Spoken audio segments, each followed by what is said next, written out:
আমি চাই আমার ছেলে বইয়ের কথায় উঠুক আর বসুক। হ্যাঁ, ঠিকই শুনেছেন, আমি চাই আমার ছেলে বইয়ের কথায় উঠুক আর বসুক।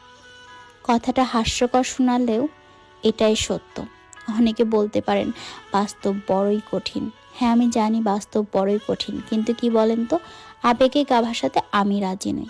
একটা মেয়ে তার বাবা মা, ভাই বোন, আত্মীয় স্বজন সবাইকে ছেড়ে একটা আলাদা পরিবেশে নিজেকে মানিয়ে নেওয়ার চেষ্টা করে, বলতে পারেন এক প্রকার যুদ্ধ করে। সেই পরিস্থিতিতে একমাত্র ভরসাকে জানেন, তার স্বামী। তার স্বামী যদি তার পাশে না থাকে, পুরা দুনিয়াটাই অন্ধকার হয়ে যায়।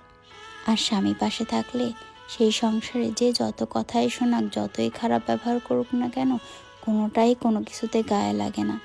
আমি যেমন মা হিসাবে আমার সন্তানের খারাপ চায় না, সেরকম একজন স্ত্রীও কখনোই চায় না যে তার